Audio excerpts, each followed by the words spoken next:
শুভ সকাল বন্ধুরা। আজকে একটা গ্রামের সকালের ভিডিও নিয়ে হাজির হলাম। শীতে গ্রামের সকালটা কীরকম লাগে দেখানোর জন্য। এই যে আপনারা দেখতে পাচ্ছেন, এদিকে খালি আলু চাষ হয়েছে, আর এদিকে যে ফাঁকা মাঠটা হলদে হয়ে আছে, এটা ধান চাষ হবে। এই আলু চাষের মাটিতে আলু গাছের গোড়ায় মাটি দেওয়া হয়ে গেছে, এবং সবেতে হয়নি। ওদিকে দেখুন, দুজন জল নিয়ে ডিসে করে তুলছে, গাছে জল দেওয়া হচ্ছে, এবং তারপরে এক জায়গায় অনেকজন কাজ করছে, ওখানে আলুতে মাটি দেওয়া হচ্ছে। এইভাবেই আলুতে মাটি দেওয়া হয়।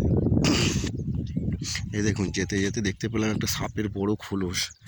কি সাপের এটা জানি না, তবে বড় সাপের খোলস, নানা করে হয়ে যাবে 6 ফুট।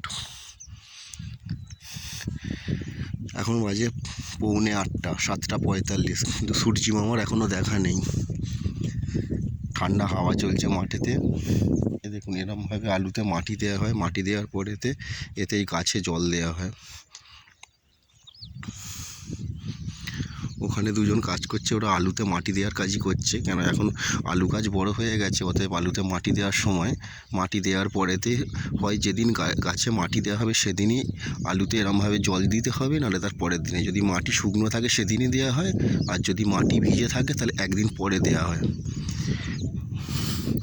এইরকমভাবে মাটি দেওয়া শুরু হবে। এরপরে শুরু হবে কীটনাশক প্রয়োগ করা। এই দেখুন, এটায় মাটি দেওয়া হয়নি এই গাছটায় এখনও।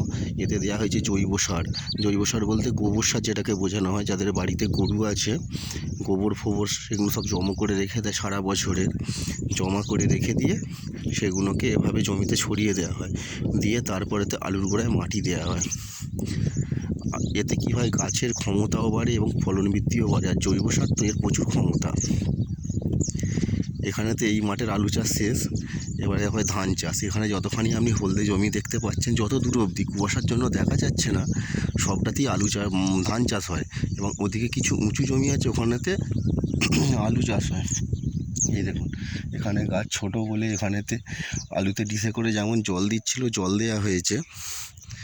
এটাকে যখন একটু শুকনো হয়ে যাবে, শুকনো হয়ে গেলে এই দুটো আলু গাছের যে লাইন আছে মাঝখানের মাটিটাকে কোদালে করে কুপিয়ে, এতে আস্তে আস্তে সরু কোদালে করে মাটির গোড়ায়, গাছের গোড়ায় মাটি দেওয়া হবে।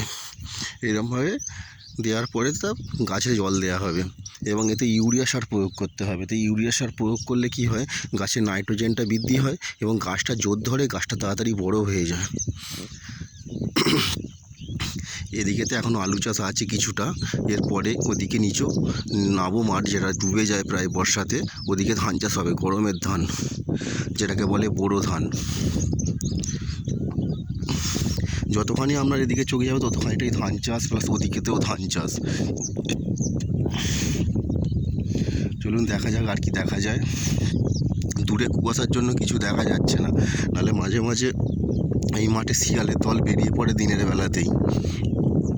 ওই দূরে দেখা যাচ্ছে কাদের 2-3টে গরু বেরিয়ে পড়েছে ঘাস খেতে, তারা ঘাস খাচ্ছে। আর এদিকে যেটা দেখা যাচ্ছে, ওই যে ঘরটা, ওইটা হচ্ছে স্যালো, যেটাকে বলে। ওখান থেকে জল তুলে নিয়ে সমস্ত মাঠেতে ডিস্ট্রিবিউট করা হয়, চারিয়ে দেওয়া হয় চারদিকে। কীভাবে যায় সেটাও আপনাদের দেখাবো। তো ওখান থেকে জল আসে, আলু খেতে যায়, ধান জমিতে যায়, চারদিকে যায়।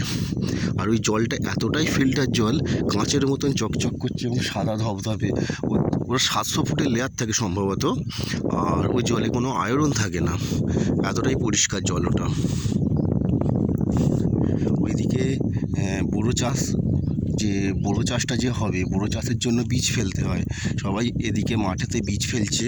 ওই দূরে দেখা যাচ্ছে একজন মাথায় করে কি নিয়ে যাচ্ছে, আপনারা দেখতে পাচ্ছেন নাকি জানি না, আমি দেখতে পাচ্ছি।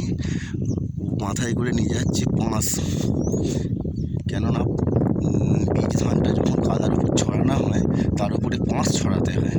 পাঁশ ছড়ানোর পরে ওপরে পলিথিন চাপা দিতে হয়, তাহলে এই কুয়াশার জন্য বীজ কেটে যেতে পারে। বীজের যে কলাগুলো বেরোয়, কলাগুলো নষ্ট হয়ে যেতে পারে। ওই জন্য তাতে পাঁশ দিয়ে পলিথিন চাপা দেওয়া হয়। বেশি দিন নয়, 8-10 দিন দেওয়া থাকলেই বীজগুলো 1 আঙুল করে বড় হয়ে গেলে ওগুলো খুলে দিতে হয়। চলে এসেছি এখানে, এবার আলু চাষ শেষ। আলু চাষ শেষের পরেতে ওখানেতে দেখাবো কীভাবে জল পড়ছে, কীভাবে পাইপ দিয়ে জল এসে জমিগুলো আমাদের সেচার ব্যবস্থা করা হয়। এইগুলো মোটামুটি আলুগুলো যে জল দেওয়া হয়ে গেছে, এগুলোতে এবার ইউরিয়া ছড়িয়ে 3-4 দিনের ভেতরেতে আলুর গোড়ায় মাটি দেওয়া হয়ে যাবে। এ দেখুন এসব 440 লাইন, দূর থেকে 440 লাইন চলে এসেছে। এখান থেকে এই লাইনটা গেছে, লাইনটা গিয়ে এই স্যালোয় যোগ হয়েছে। আবার ওই স্যালো থেকে পোস্টারে গিয়ে সেই দূরে একটা স্যালো আছে, কুয়াশায় দেখা যাচ্ছে না অন্ধকারের জন্য, ওখানে গিয়ে যোগ হবে। ওখানে তো একটা স্যালো আছে, এরকম বেশ কিছু ছাড়াই একটা করে স্যালো আছে। এ দেখুন এটা হয়েছে শীতের ধান, শীতে বলছি বর্ষার ধান। এই বর্ষার ধানটা মেশিনে, এটা হাতে কাটা, কাস্তেতে কাটা হয়েছে লেবার দিয়ে, আর এটাকে মেশিনে কাটা হয়েছে। মেশিনে কাটার পরে তো সব পুড়িয়ে দেওয়া হয়েছে খড়গুলোকে, ওই জন্য জমিটা কালো হয়ে আছে। এবার মাঠে নামা যাক। মাঠের এই সরু রাস্তা দিয়ে আমি যাচ্ছি, একদিকে আলু আর একদিকে ধান চাষ হবে। এই ধান চাষের ভিডিওটা যখন হবে মোটামুটি 1 মাস সময় লাগবে, সেটাও আপনাদের আপলোড করব। আর যে বলছিলাম জলের কথা, কীভাবে জল আসে, আমাদের জমি ছেঁচা হয়, সেই জলটাই দেখুন পাইপ দিয়ে আস্তে আস্তে বেরোচ্ছে। কোথাও মনে হয় কেউ আলুতে জল দিচ্ছে, তাই সব জল সে নিতে পারবে না, তাই অল্প একটু এদিকে খুলে দিয়েছে। এ দেখুন জলে বেরোচ্ছে। ওপরে একটা ফিঙে পাখি বসে আছে, ভাই উড়ে চলে গেল ফিঙে পাখি। এই দেখুন এইভাবে জল বেরোতে থাকে, এবং এটাকে বাড়ানো কমানো করা যায়। নিচেতে র্যাঞ্চ দ্বারা, সেলাই র্যাঞ্চ দ্বারা একটু কালো মতো যে টিউবটা আছে এক্সের মতন, ওটাকে ঘোরালে জল বাড়া কমানো হয়। এইভাবেই জমি বুড়তে থাকবে।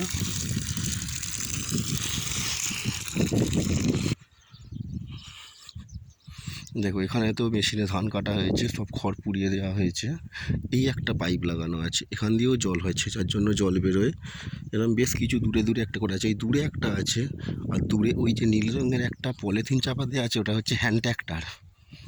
এইসব জমিগুলো বোড়ানো হয়ে গেলে ওই হ্যান্ড ট্র্যাক্টর দিয়ে চষা হবে, হ্যান্ড ট্র্যাক্টর দিয়ে চষে তারপরেতে রোয়া হবে। বন্ধুরা ভিডিওটা যদি ভালো লেগে থাকে চ্যানেলটা সাবস্ক্রাইব করে দেবেন, এবং এই চ্যানেলে অনেক গ্রামের অনেক নতুন ভিডিও আছে, আপনি গিয়ে দেখতে পারবেন চ্যানেলটিতে গিয়ে। এবং যদি ভিডিওটি ভালো লেগে থাকে চ্যানেলটা সাবস্ক্রাইব করে ভিডিওটা শেয়ার করে দেবেন।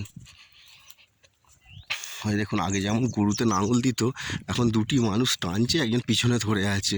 এখন গরু আর নেই, এখন মানুষেই লাঙল দিচ্ছে। আমি যাচ্ছি কাছে, এগিয়ে গিয়ে দেখা যাবে কীভাবে ওরা লাঙলটা দিচ্ছে।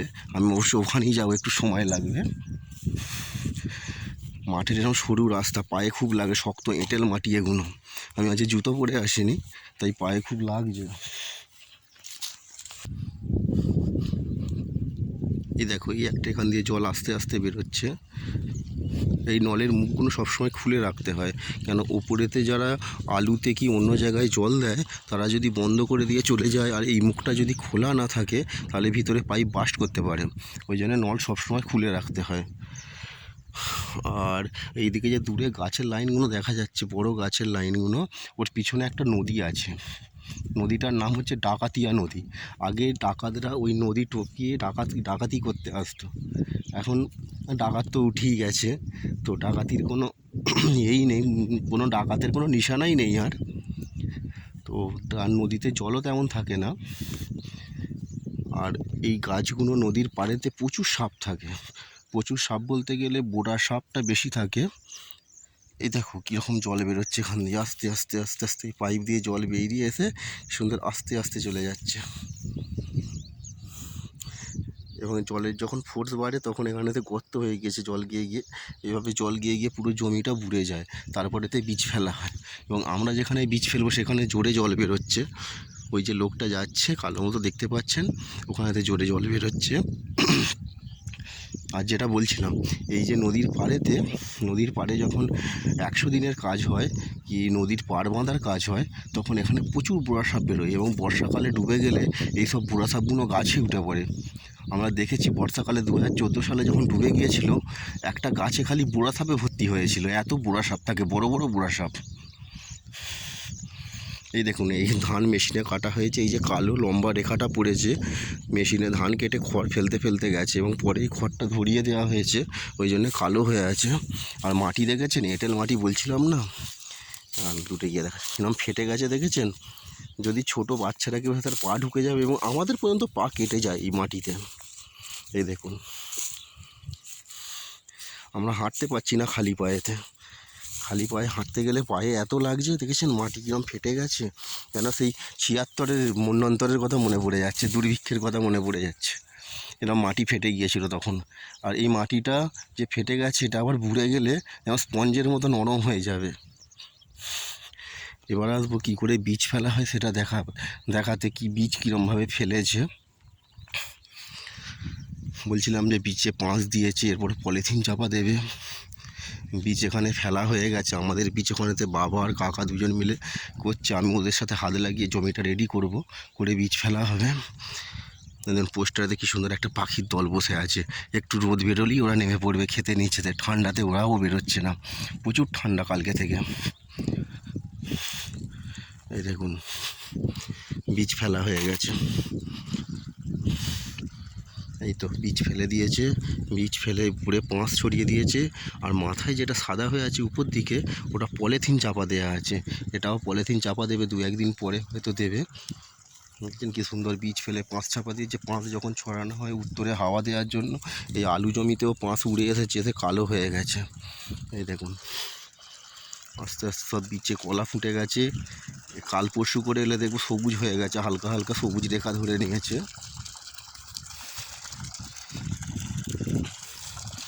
এই পুরো জমিটাতেই বীজ ফেলা হবে। এখান দিয়ে জল পড়ছে আস্তে আস্তে, এখানটা ঘিরে দিয়েছে। আর বলছিলাম ওই যে লাঙল গরু দিয়ে টানছিল, এখন মানুষে টানছে। একজন পিছনে ধরে আছে আর দুজনে টানছে। ওখানে আলুর মাটি দেওয়া হচ্ছে, ওরা এইভাবে মাটির বুকটাকে ফাটিয়ে দিচ্ছে। মাঝখানে দুটো এই যে আলু গাছের মাঝখানটা ওই লাঙল দিয়ে ফাটিয়ে দিচ্ছে। ওই দুজনে গরুর মতো টানছে, একজন পিছনে ধরে আছে। আর ওখানে বাকি কজন কাজ করছে, ৩ আর ২ ৫ আর ৩ ৮জন কাজ করছে। ৮জনেতে ওখানেতে গাছের গোড়ায় সরু কোদালে করে আস্তে আস্তে মাটি দিয়ে যাচ্ছে। তো বন্ধুরা, আমার এই গ্রামের ভিডিওটা কীরকম লাগলো আমায় কমেন্ট করে জানাবেন, এবং যদি এরকম ভিডিও ভালো লেগে থাকে আমাকে কমেন্ট করবেন, আমি আবার নতুন ভিডিও নিয়ে আসবো। ধন্যবাদ। আর যাওয়ার আগে চ্যানেলটা সাবস্ক্রাইব করে যাবেন। ধন্যবাদ।